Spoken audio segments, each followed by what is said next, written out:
नमस्कार साथियों, एक बार पुनः आप लोगों के बीच उपस्थित हो गया हूं और आज हम लोग एनसीईआरटी सीरीज़ के अंतर्गत 7वीं वर्ग के इतिहास विषय को लेकर के चलते हैं। आज चौथे अध्याय पे हम लोग आ गए हैं। चौथा अध्याय है मुगल 16वीं से 17वीं शताब्दी। पिछले अध्याय में हम लोगों ने दिल्ली सल्तनत की शासनिक, प्रशासनिक तथा सामाजिक सांस्कृतिक व्यवस्था के बारे में जाना था। आज फिर हम लोग मुगल साम्राज्य के अंतर्गत जो प्रशासनिक इकाइयाँ थीं, जो शासन की व्यवस्थाएं थीं, इसके अलावा सामाजिक तथा सांस्कृतिक तथ्यों के बारे में हम लोग जानकारी लेंगे।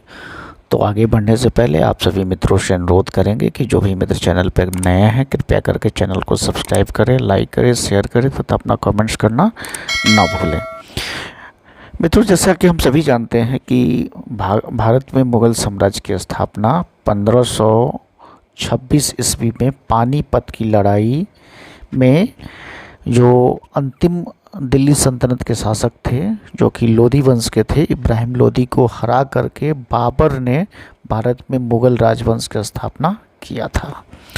और यह काफ़ी लंबे समय तक चलता रहा और 1857 तक यह चलता रहा, जबकि मुगल साम्राज्य के अंतिम शासक बहादुर शाह जफ़र, जिन्हें अंग्रेज़ों ने कैद कर लिया, उसके बाद से मुगल साम्राज्य ख़त्म हो गया। यानी कि 1526 में इसकी शुरुआत हुई है और 1857 तक यह चला है। तो सबसे पहला प्रश्न यह उठता था कि मुगल थे कौन। तो मुगल दो महान शासक वंशों के वंशज थे। माता की ओर से वो मंगोल शासक चंगेज़ खां, जो कि चीन तथा मध्य एशिया के कुछ भागों में राज करता था, के उत्तराधिकारी थे। और पिता की ओर से वो ईरान, इराक, वर्तमान तुर्की के शासक तैमूर, जिनकी मृत्यु 1414 ईस्वी में 1404 ईस्वी में हुई थी, के वंशज थे। परंतु मुगल अपने को मुगल मंगोल कहलाना पसंद नहीं करते थे। ऐसा इसलिए था क्योंकि चंगेज़ खां से जुड़ी स्मृतियां सैकड़ों व्यक्तियों के नरसंहार से संबंधित थी। यही स्मृतियां मुगलों के प्रतियोगियों उज़्बेकों से भी संबंधित थी। दूसरी तरफ मुगल तैमूर के वंशज होने का गर्व अनुभव करते थे, इसलिए कि इस महान पूर्वज ने 1398 ईस्वी में दिल्ली पर कब्जा कर लिया था। इसलिए मुगल अपने आप को चंगेज़ खान के वंशज न कर करके तैमूर के वंशज कहना ज़्यादा पसंद करते थे। मुगल सैन्य अभियान। प्रथम मुगल शासक बाबर, जो कि 1526 से लेकर 1530 तक शासन किए, ने जब 1494 ईस्वी में फरघाना राज्य का उत्तराधिकार प्राप्त किया तो उसकी उम्र केवल 12 वर्ष की थी। मंगोलों की दूसरी शाखा उज़्बेकों के आक्रमण के कारण उसे अपनी पैतृक गद्दी छोड़नी पड़ी। अनेक वर्षों तक भटकने के बाद 1504 ईस्वी में काबुल पर कब्जा कर लिया और उसने 1526 ईस्वी में दिल्ली के सुल्तान इब्राहिम लोधी को पानीपत में हराया और दिल्ली और आगरा को अपने कब्जे में ले लिया। इस प्रकार यहाँ से शुरू होती है भारत में मुगलों की एंट्री। यहाँ देख सकते हैं हम लोग, ये 1605 के अकबर के शासनकाल के समय का मुगल साम्राज्य है। अगर पूरब में देखें तो ये बंगाल, बांग्लादेश, बर्मा तक ये फैला हुआ है और पश्चिम में यह काबुल, कंधार तक फैला हुआ है, दक्षिण में बड़ार तक फैला हुआ है और उत्तर में कश्मीर, श्रीनगर, ये सारे क्षेत्र तक फैला हुआ। कुल मिलाकर के बहुत बड़ा साम्राज्य था मुगलों का। अधिकार की मुगल परंपराएं। मुगल ज्येष्ठाधिकार के नियम में विश्वास नहीं रखते थे, जिनमें ज्येष्ठ पुत्र को अपने पिता के राज्य का उत्तराधिकारी होता था। इसके विपरीत वे उत्तराधिकार में शहदायाद की मुगल तथा तैमूर वंशों की प्रथा को अपनाते थे, जिसमें उत्तराधिकार का विभाजन समस्त पुत्रों में कर दिया जाता था। मुगलों के अन्य शासकों के साथ संबंध। मुगलों ने उन शासकों के विरुद्ध लगातार अभियान किए जिन्होंने उनकी सत्ता को स्वीकार करने में इनकार कर दिया। जब मुगल शक्तिशाली हो गए तो अन्य कई शासक स्वेच्छा से उनकी सत्ता स्वीकार कर ली। राजपूत एक इसका अच्छा उदाहरण है। अनेक मुगल घरानों में अपनी पुत्रियों के विवाह करके वे उच्च पद को प्राप्त किया। इनमें से कईयों ने इसका विरोध भी किया। यहाँ हम देख सकते हैं कि जहांगीर की माँ कछवा की राजकुमारी थी, वह अंबर वर्तमान में जयपुर के राजपूत शासक की पुत्री थी। इसी तरह शाहजहां की माँ एक राठौर राजकुमारी थी, वह मारवाड़ जोधपुर के शासक की पुत्री थी। तो इस प्रकार कह सकते हैं कि राजपूतों का मुगलों के साथ अच्छा संबंध था। मेवाड़ के सिसोदिया राजपूत लंबे समय तक मुगलों की सत्ता को स्वीकार करने से इनकार करते रहे, परंतु जब वे हारे तो मुगलों ने उनके साथ सम्मानीय व्यवहार किया और उनकी जागीरें वापस कर दी। पराजित करने परंतु अपमानित न करने के बीच की सावधानी को बनाए गए संतुलन की वजह से मुगल भारत के अनेक शासकों और सरदारों में अपना प्रभाव बढ़ा पाए, परंतु इस संतुलन को हमेशा बरकरार रखना बहुत ही कठिन काम था। मुगल साम्राज्य का एक बहुत ही महत्वपूर्ण भाग था मनसबदार और जागीरदार। आइए समझते हैं कि मनसबदार और जागीरदार क्या होता है। जैसे जैसे साम्राज्य में विभिन्न क्षेत्र सम्मिलित होते गए, वैसे वैसे मुगलों ने तरह तरह के सामाजिक समूहों के सदस्यों में प्रशासन में नियुक्त करना प्रारंभ किया। शुरू में ज़्यादातर सरदार तुरानी थे, लेकिन बाद में इस छोटे समूह के साथ साथ शासक वर्ग में ईरानियों, भारतीय मुसलमानों, अफगानों, राजपूतों, मराठों और अन्य समूहों को इसमें शामिल किया गया। मुगल की सेवा में आने वाले नौकरशाह ही मनसबदार कहलाते थे। मनसबदार शब्द का प्रयोग ऐसे व्यक्तियों के लिए होता था जिन्हें मनसब यानी कोई सरकारी हैसियत अथवा पद मिलता था। यह मुगलों द्वारा चलाई गई एक श्रेणी व्यवस्था थी, जिसके जरिए पद, वेतन एवं सैन्य उत्तरदायित्व निर्धारित किए जाते थे। पद और वेतन का निर्धारण जात की संख्या पर निर्भर करता था। जात की संख्या जितनी अधिक होती थी, दरबार में अभिजात्य की प्रतिष्ठा उतनी ही बढ़ जाती थी और उनका वेतन भी उतना ही अधिक होता था। जात की श्रेणियों के यहाँ हम लोग देख सकते हैं कि 5000 जात वाले अभिजात कहलाता था, 1000 जात वाले अभिजातों से भी ऊंचा हो जाता था।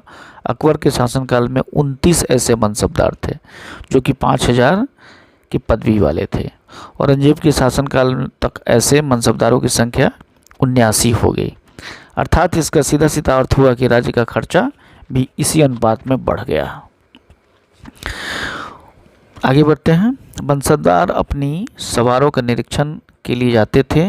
वे अपने सैनिकों के घोड़ों को दगवाते थे तथा सैनिकों का पंजीकरण करवाते थे। इन कार्रवाइयों के बाद ही उन्हें सैनिकों के वेतन के लिए धन मिलता था। मनसबदार अपना वेतन राजस्व एकत्रित करने वाली भूमि के रूप में पाते थे, जिन्हें जागीर कहते हैं, जो तकरीबन इक्ताओं के समान थी। परंतु मनसबदार मुक्तियों से भिन्न अपने जागीरों पर निर्भर नहीं थे और न ही उन पर शासन करते थे या प्रशासन करते थे। उनके पास अपनी जागीर से केवल राजस्व एकत्रित करने का अधिकार होता था। यह राजस्व उनके नौकर उनके लिए एकत्रित करते थे, जबकि वे स्वयं देश के किसी अन्य भाग में सेवारत रहते थे। अकबर के शासन काल में इन जागीरों का सावधानीपूर्वक आकलन किया जाता था ताकि इनका राजस्व मनसबदार के वेतन के तकरीबन बराबर रहे। औरंगजेब के शासनकाल आते पहुँचते पहुँचते यह स्थिति बदल गई। अब प्राप्त राजस्व मनसबदार के वेतन से बहुत कम था। मनसबदारों की संख्या में भी अत्यधिक वृद्धि हो गई थी, जिसके कारण उन्हें जागीर मिलने से पहले एक लंबा इंतजार करना पड़ा। कारणों से जागीरों की संख्या कमी हो गई। फलतः कई जागीरदार जागीर रहने पर यह कोशिश करते थे कि वे जितना राजस्व वसूल सके कर लें।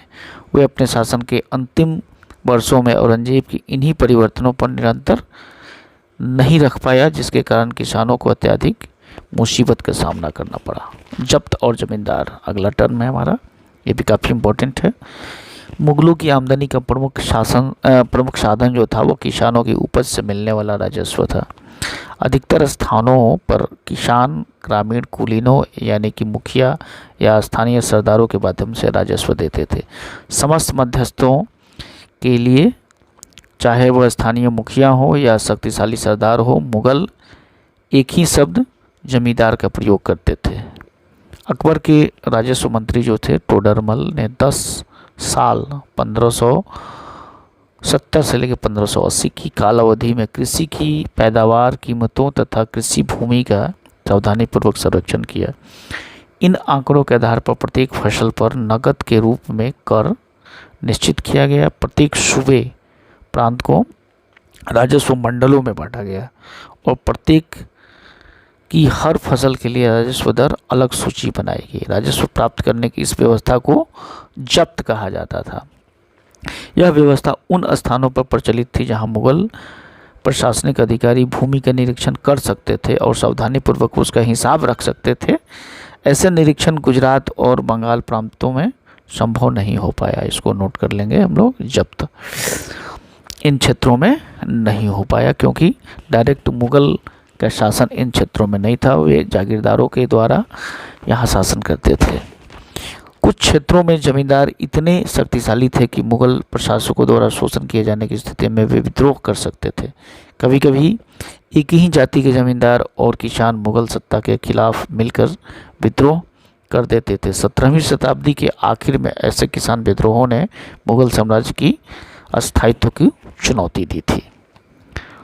अकबरनामा और आईने अकबरी बहुत इंपॉर्टेंट है, इसे नोट कर लेंगे। अकबर ने अपने करीबी मित्र और दरबारी अबुल फजल को आदेश दिया कि उसके शासनकाल का इतिहास लिखें। अबुल फजल ने इस इतिहास को 3 जिल्दों में लिखा है। इसका शीर्षक था अकबरनामा। पहली जिल्द अकबर के पूर्वजों का बयान है, मतलब कि अकबर के पहले अर्थात कि बाबर और हुमायूं का।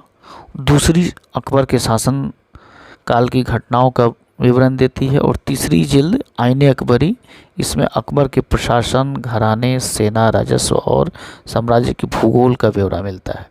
इसमें समकालीन भारत के लोगों की परंपराओं और संस्कृतियों का भी विस्तृत वर्णन किया गया है। आईने अकबरी का सबसे रोचक आयाम है विविध प्रकार के चीज़ों, फसलों, पैदावार, कीमतों, मजदूरी तथा राजस्व का सांख्यिकीय विवरण। आगे बढ़ते हैं। एक और इसमें टर्म दिया हुआ है, इसको हम लोग देख लेंगे। इस तथ्य को भी, जहांगीर के दरबार पर नूरजहां का प्रभाव। मेहरुनिसा, नूरजहां का पहला नाम। मेहरुनिसा ने 1611 ईस्वी में जहांगीर से विवाह किया और उसे नूरजहां का खिताब मिला था। नूरजहां हमेशा से जहांगीर के प्रति अत्यधिक वफादार रही और उसको समय समय पर सहयोग देती रही। नूरजहां के सम्मान में जहांगीर ने सोने के सिक्के जारी किए और उनमें एक ओर स्वयं खिताब उत्तीर्ण थे और दूसरी ओर यह वाक्य रानी बेगम नूरजहां का नाम से गढ़ा हुआ। बाईं ओर दिया हुआ दस्तावेज नूरजहां द्वारा जारी किया गया एक आदेश है जो कि चौकोर मोहर बताती है। उद्दांत और महान महारानी नूरजहां पादशाह बेगम का आदेश। गोल मोहर के अनुसार शाह जहांगीर के प्रताप से महारानी चंद्रमा जैसे वैभवशाली बन गई।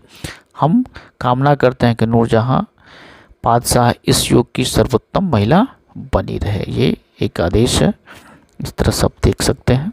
मान है सुलह ए कुल, यह अकबर की एक धार्मिक नीति थी। ये बहुत ही इम्पोर्टेंट है, इसे हम देख लें। अकबर की सुलह कुल की नीति उनके पुत्र जहांगीर ने इस प्रकार वर्णन किया है। ईश्वरीय अनुकंपा के विस्तृत आंचल में सभी वर्गों एवं सभी धर्मों के अनुयायियों की एक जगह है। इसलिए उनके विशाल साम्राज्य में, जिसकी चारों ओर सीमाएं केवल समुद्र ही निर्धारित होती है, विरोधी धर्मों के अनुयायियों और तरह तरह के अच्छे बुरे विचारों के लिए जगह थी।